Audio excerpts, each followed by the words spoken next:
All right, welcome back. Going to bring in some Coach JB. JB, I'm looking at Delta Airlines flights right now.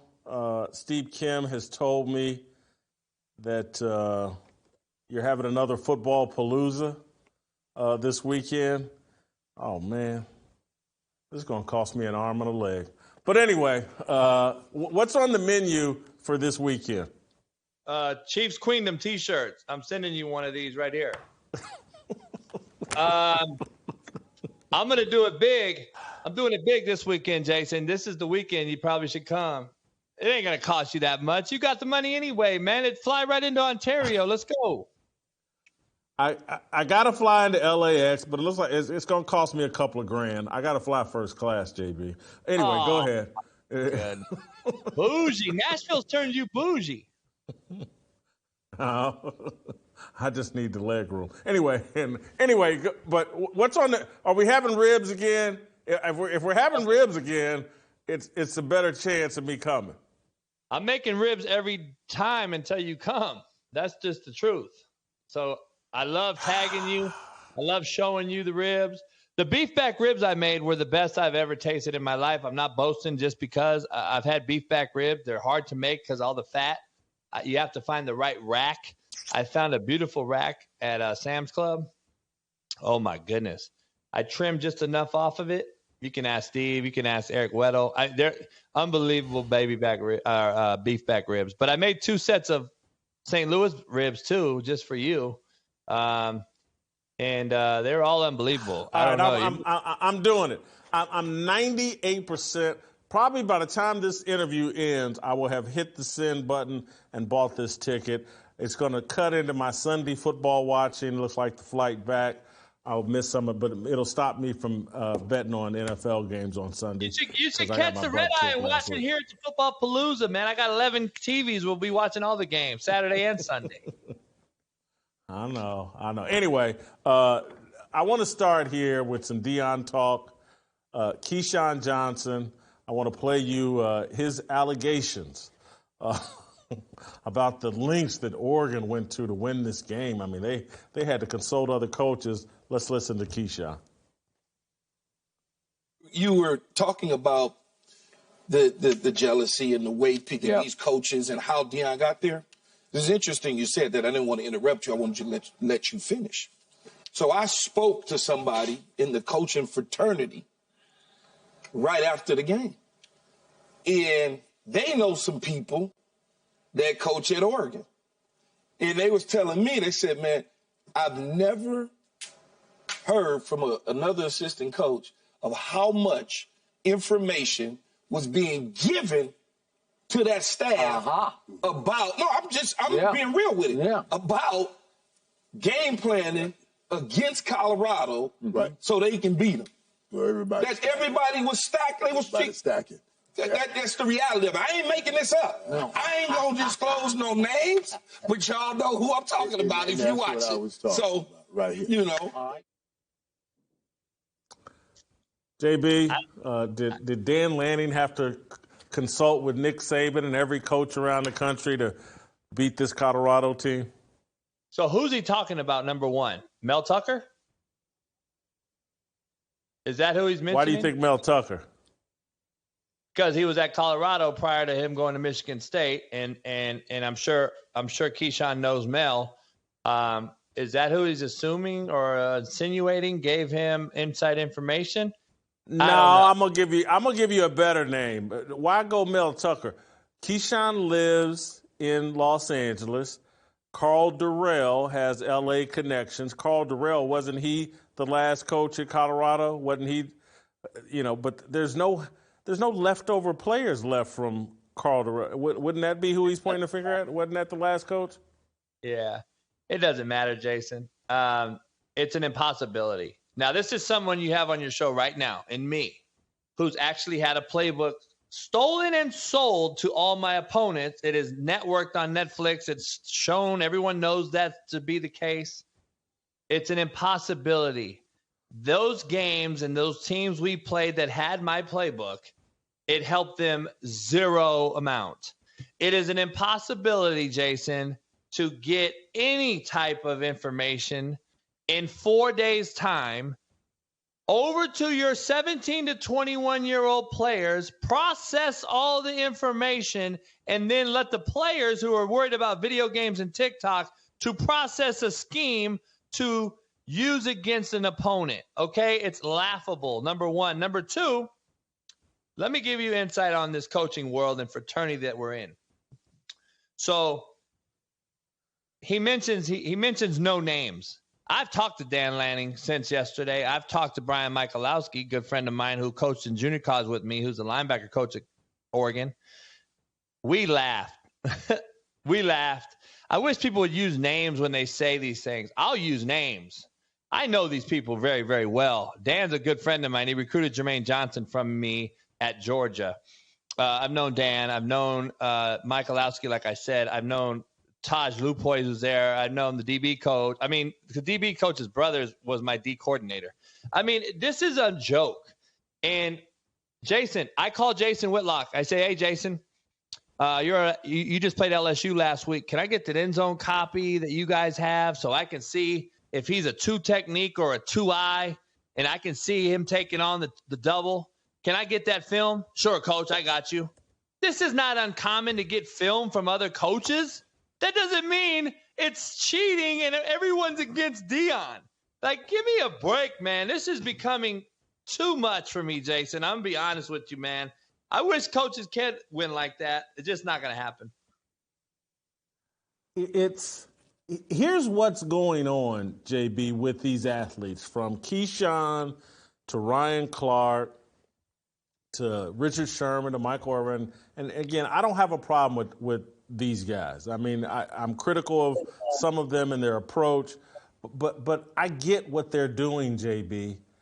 These guys are so desperate for Deion to have success so that they're head coaching candidates, so that they can skip in front of the coaching line the way that Deion did. If this becomes the norm, all of these former all-time great players envision themselves landing some major college or NFL coaching job without ever having worked their way up the ranks. That's all this is about. They're rooting for Deion for their own self-interest. Well, they've seen Ed Reed fail trying it, and they don't like that, especially Miami brethren. I think I see Michael Irvin tweet out in defense of, like, one of your guests, Warren Sapp, a couple others, because I guess the Miami Hurricane fan base is coming after guys in a strong manner, defending Deion in Colorado. I could never wear a Buffalo jersey somewhere and then be a Miami Hurricane, blah, blah, blah. I have Matt McChesney on my show, who's a Colorado Buff, and he said I could never wear a Nebraska jersey or a UCLA jersey. It's just not what I could do. So there's people out there that are so hardcore. But I think we got a lot of blinders on. These guys are wearing blinders, Homer goggles, whatever you want to call it. It's not about Deion, though. It's about themselves. They want to be in Deion's position. Yeah. They want this to work so that they can get a head coaching job without having actually prepared as coaches. And it's about the kids that's being overlooked. Like, his son got hurt. He didn't mention it. Hunter's hurt. They've had a lot of guys go through some issues there because they don't have depth, and they're going to run their guys real thin. At some point, you got to say, look, and I like Deion's approach. I like that he's a CEO. I like that he's doing this, and I hope that he has success. I'm not going to ever root against anyone, but I'm just like, at some point, when is it about the kids? Because his offensive coordinator, Sean Lewis, at some point is going to get a new job, and it's going to start thinking, I got to recruit corn-fed white linemen, and if you don't know the center's name and you don't know this and that, how am I going to get a job as the OC when I can't bring in linemen? And I'm never going to be able to get them again. I got to get out of here. So you're going to get a mass exodus in sorts if this thing is not righted. It's really no gray area, Jason. It's a result-oriented business, this is. You either win or you lose, and you either retain or you lose to the transfer portal. Can he retain the kids that want to be there? Because when the kids that he wants to be there start to leave, that is when this thing becomes a mockery. And you're not going to see that at Oregon. Just telling you right now. You're not going to see it at Oregon. You're not going to see it at certain places. This place is a double-edged sword. Because as much as you brought your own Louis and said, I'm bringing in this and you guys could all go because you don't have buy-in, which I agree to. I know how it is to rebuild a program. It goes the other way too now when you've allowed player empowerment to dominate the hierarchy of this profession. When you gave the keys to the players, guess what? It's a double-edged sword, and they'll stab you in the back in a New York minute. Don't ever trust these kids. They will bounce on you in a New York minute, and that is going to be the one that shows, okay, can he get this thing in sustainability, sustain a real deal? Danny Cannell made a great point on the show yesterday that about, hey, all those kids that hit the transfer portal and came to Deion, there is no second time of hitting the transfer portal. Deion's going to have to force them to quit. And so it's not going to be a situation where he can stand in front of them and say, hit the transfer portal again. The kids he recruited, he can say that too. But it won't be, to turn the roster over again, won't be nearly as easy. And as I pointed out to Danny Cannell, go look at the recruiting rankings for 2024. All this hype around Deion, and they've got the 75th ranked recruiting class right now. They're 14th out of the 16 Big 12 schools. It's all of this hype around Deion isn't producing these recruiting results that everybody keeps saying is going to magically happen. And be fair, Jason, so I could correct a little bit so people that are listening understand how this really works. That right there is a misleading deal only for the fact that he lives in the portal. He lives in the portal. He lives in a 2020, basically 60 ideology. So he's going to take 20% high school, 20% of maybe JUCO or other different lower level, and 60% portal. That's where he's at. That's the mindset of the philosophy of recruiting there. So those numbers you showed are strictly high school kids. High school is being under-recruited right now because the portal is clearly saturating the landscape. So that is a misleading number. He's got about 10 five-star kids on campus this weekend against USC. No one else has that. So, I just want to be clear and be fair. Whoa. I want to be clear and be fair. If I was a kid looking for a great party this weekend, I'd go to Colorado. I'd use one of my visits to go to every rapper is going to be there. I would go. Point. That doesn't mean that's where they're going to go play. No, I'm not saying that. That's just a nice trip. Go kick it with Deion. That's a good point. But I'm just saying, making sure you know that there's an early signing period. There's a new late signing period. Yeah, I got it. But right now, against his peers, or all these major elite schools, they're crushing them in 2024 recruits. Crushing them. And all of the Deion time. Danny Cannell made a great point about the five-star corner that they got right now that can't get on the field. Again, what environment are you recruiting these kids to? They got a five-star corner with Travis Hunter hurt. This kid can't get on the field. He's not in the starting lineup. He came there, Danny Cannell says, a little overweight. Remember, my best friend's on the staff. That kid has not figured it out. And he's not putting him on the field, which as a coach, Jason, I respect. Because if you can get that kid to get right mentally, as far as not being a piece of crap and buy into what he's selling and not transfer, that's a big thing as a coach. Now, if he loses the kid, another issue. So the kid, but JB, you're making my point. That attitude, that aura around his team, what kind of kid does it attract? Does it attract the Ray Lewis, the Ed Reed, these people that are really, really about that life, football? Or does it recruit the kids that are about, we're going to go up here and have fun, and Deion's going to bring Brittany Renner in, and, weed is totally legal in Colorado and acceptable, and all the rappers are going to be there, and this is going to be fun, and Shadur's driving a Maybach, and I got an NIL. Does he recruit kids looking for fun? Because I'm just like tell on myself. I was so stupid coming out of high school because no one in my family had gone to college. No one had gone off to college. And I say this all the time and people think I'm joking, but I'm dead serious. I thought college was the movie Animal House. And my college coaches were shocked. I was the captain of my high school team. My high school team was nationally ranked. We won the state championship. I was the golden child at my high school, other than Jeff George.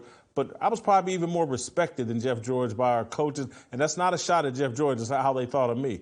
But when I went to college, I went to go drink and kick it. And the coaches were blown away. I didn't have the right. And I rode the bench for the first 2 years until I finally figured it out. Kids, man, 18-year-old kids, man, it's a crapshoot. And particularly when they don't understand it. It is. And that's at every school. Here's the issue I have. It's a slap in the face to Dan Lanning and his staff.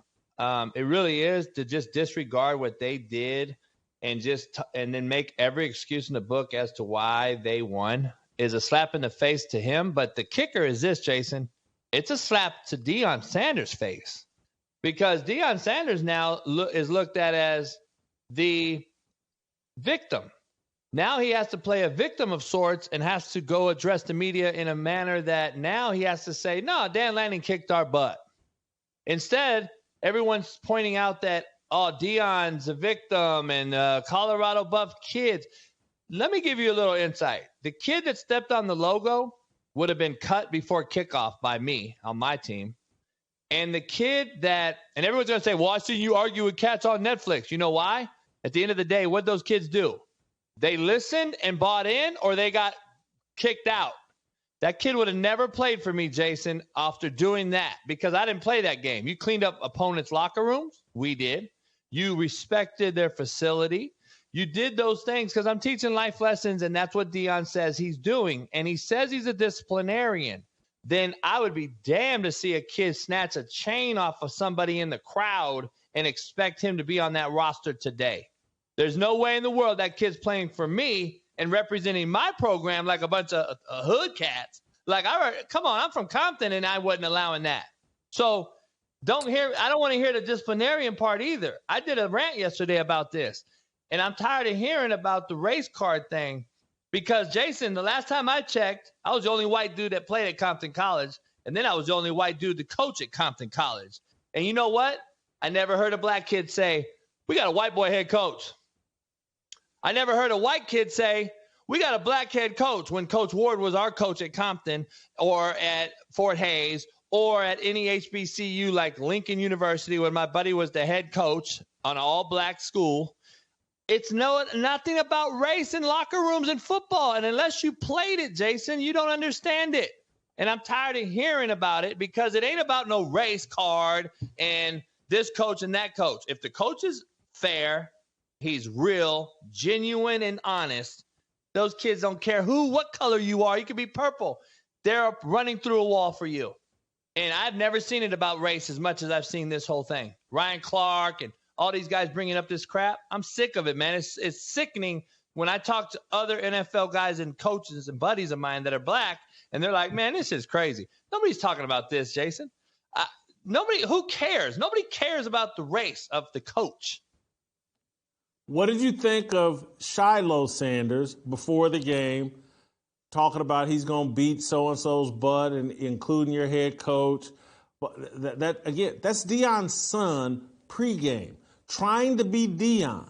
And Deion's writing checks that these kids are not talented enough to cash those checks. If you're Deion, have all the swag, talk all the trash, your talent can back it up. These kids don't have that kind of talent. And I mean, just in a bit of obvious karma, Shiloh ends up in the hospital after the game, pissing blood. That's the kind of beatdown he took Saturday. What do you do with Shiloh?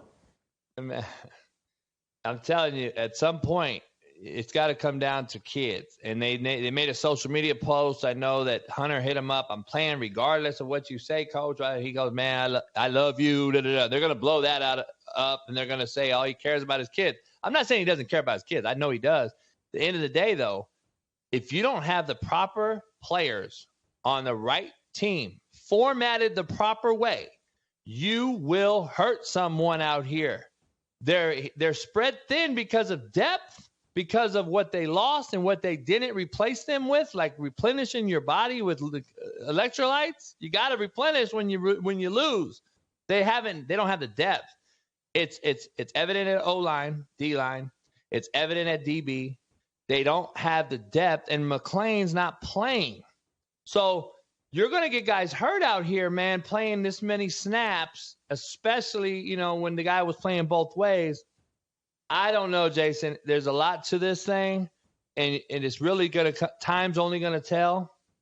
But there's some things he's doing that I've talked to coaches about that coaches just don't like it because of the manner in which it's being approached. And we're like, listen, man, there's ways to do it, but he can win 3 games, Jason, but just let's let this sink in. If those first 3 games were Oregon, USC, and Washington, you wouldn't even be talking about Deion in Colorado. They played the perfect schedule to start off 3-0, and it started this whirlwind in the media because it would be another 0-4-11 team if they started off with SC, Oregon, and Washington, because once you lose a few games, that locker room loses you quick attention, and it's downhill from there. So they may not win another game, Jason, to be honest with you. Thank you. 3-9 is a possibility. Thank you. And everybody will still be saying, well, they only won 1 game the year before, so 3-9 is better. It's the greatest turnaround in the history of this. Come on. The only reason I say that is because of this daunting schedule ahead. Washington State, I believe, could be a playoff team. I've been telling people this for 3 months. No one believed me. They're as good as anybody in the country right now. Washington may be the best team in college football, and Michigan and Georgia have something to say about it, but we shall see. And then Oregon is not to be dismissed. We don't know how good Oregon is yet. We will see soon. And Utah has a top 5 defense in college football. So, there's some teams that they have to play, Jason, that may dismantle them where they can't beat Arizona State or Arizona, bottom teams in that league, Stanford or Cal, because that's what happens in this business. So there's an opportunity, man, to where this thing spirals out of control, and you're in the portal already this year looking for next spring. And listen, JB, Hunter's already hurt. Shiloh's been hospitalized, and no quarterback's taken more hits than Shedeur Sanders. Their O-line's bad. That's a recipe for disaster. That's a recipe for your number 2 quarterback, your backup quarterback, having to play the last 5 games of the year. And Deion having to throw them. You know how stupid Deion's going to look with them sunglasses on at 3-5 or 3-6? You know how stupid he's going to look? It's not a recipe for just Deion in Colorado. You saw Sean McVay last night screw that game off because he didn't run the damn football when he should have been running the ball down Cincinnati's throat, which clearly they could have done, and they refused to do so. And it put a bunch of stress on Stafford because they can't block for that long when you're one-sided and predictable and we're going to throw the ball every single down. It's not just Colorado. It's football in general. You have to run the football. To slow Micah Parsons down, guess what? Breece Hall was very upset that he got 4 touches. You know why? They probably would have slowed Micah Parsons down if you run the football. But guess what? You don't. And this is what's happening at Colorado. We're pinning our ears back. We're going after the quarterback because they can't run the football. They have no run game whatsoever. And it's very predictable, and everyone in the country knows it. And a couple of linemen go down, Jason. They're going to be bringing D linemen over to O-line, and they're going to have some problems. JB, I got to be quick here. I want your thoughts on Marcus Freeman and 10 men on the field for the last 2 defensive plays, and the excuse that I didn't want to risk a penalty. I mean, this seems inexcusable. Well, it goes back to football being bad. at all levels, high school, college, NFL. It's bad. It's bad. It's the worst product I've ever seen. Here's the written reason why. You at Ball State when you played, me when I played, anyone else that we know when we played, you don't think Ray Lewis or somebody like that, but let's not even use that type of player. Let's just talk you and I. You would have stood up out of your 3 technique position right there and called a damn timeout yourself because you'd have known you're short guys based on the front. They're out of timeouts. They're out of timeouts. Who's the defense? Why is it that Mike Backer saying, where are we at? This is my point, and I'll be quick and eloquent.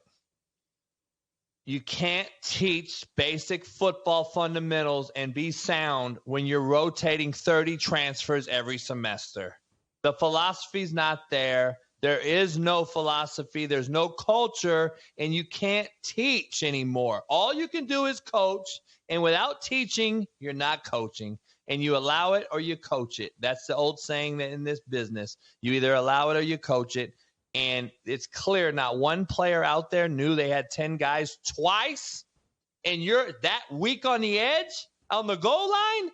That's a fundamental issue for any coach in the booth making a $2 or $3 million at Notre Dame to the player on the field that's not being coached up or taught that versus that particular personnel grouping that Ohio State was in is a mass failure at all levels. And it blows my mind that you make this much money and administrators just continue to recycle these same dudes. It blows my mind. Thank you, JB. I got to go. Hey, Lamar Jackson, by the way, great year.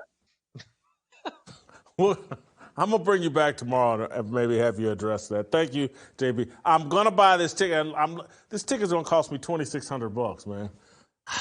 Just for some ribs. These ribs better be good. All right, I got to go.